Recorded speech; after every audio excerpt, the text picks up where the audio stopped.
Autism. Let's talk about it because it is out there, and your children and you yourself are going to come across it. And you might think that child having a temper tantrum is a brat. That child might have autism and is in sensory overload. So let's talk about autism. What is autism? Autism is not a disease. It's not going to get better. It's not going to go away, but you can improve their life skill and their lifestyle. Autism is a neurological disease, is a neurological condition that will last with them their whole entire life. They're going to have to learn to adapt to the world as best as possible. Each case is different and they're very unique and they vary. Some are able to speak, some are nonverbal. Some are able now, thanks to technology, to use iPads and different means of communicating. Some, as I said, can speak. Each child is unique in their own autism journey, just like your child is unique in their journey growing up. Aggression. I don't know how many times as our son was growing up, I heard, oh my God, he's so aggressive. He's such a bully. He's so mean. When in reality, he was in sensory overload. It was just too much for his brain with the disorder to process. As he got older, he learned coping mechanisms. He learned how to handle it. And going through school, I'm going to be honest, I often wondered, do parents understand how their child is in school? Because I know he was bullied, he was picked on, he was told he was useless, he wasn't supposed to be in school, he needed a special school and a special bus. And that's hard. That's really hard.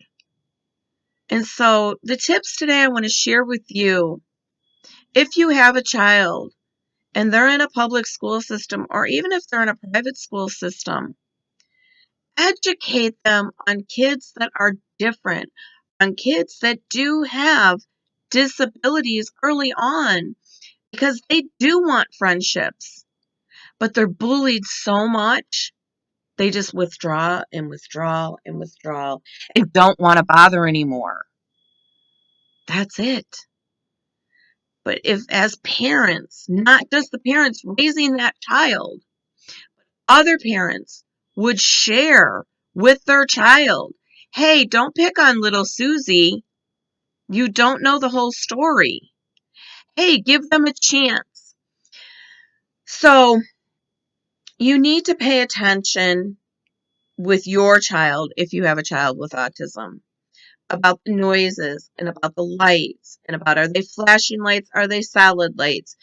Are the lights bright? You really need to focus on different noises. There were noises in our house that our son heard I never heard in my life, but he did, because they're extra sensitive to noise.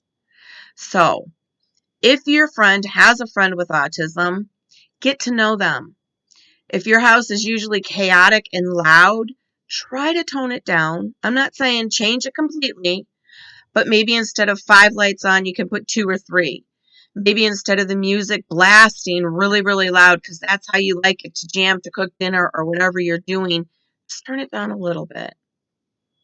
Better yet, as they get older, ask them. Ask them. Because the biggest problem with autism is lack of understanding. And we had many different situations with our son. And one of them that I will never, ever forget is he went to the emergency the first time with stomach pain, and I already knew he doesn't feel pain like we do. He can ignore pain. He walked on a broken foot. So we went in there. The doctor's pushing around, nothing. Oh, nothing. I think it's gastroenteritis. Okay, so we left. By the third visit, you're hearing me correctly, the third visit, doctor again. He's not complaining. He's laying on the bed playing on his phone. Can you please do a CT scan? This is our third visit. I wasn't going to do it. I called his pediatrician praying to talk. Thankfully, I could. And I didn't know this at the time, but the pediatrician called where we were at the ER and ordered the CAT scan herself. And the doctor said, we're going to go send him up for a CT scan. And he's telling me all about how this one CT scan may harm his chances of having kids down the road, blah, blah, blah. I said, I don't care right now. I don't want to go home for the third time and not make it back here if there's something wrong. He doesn't feel pain like we do. Long story short, they do the CT scan. Just the way the doctor was walking back towards me, I was like, okay. Tell he didn't want to come talk to me. He ended up having his appendix out that day. And I share that story with you because that just is a tiny sliver of the differences. Now, on the other side of that, he was very into wrestling. He loved wrestling. It was just his sport. Shocked me because there's contact, physical contact. That's what it is. And he loved it. He absolutely loved it. And by high school years, he was pretty much advocating for himself.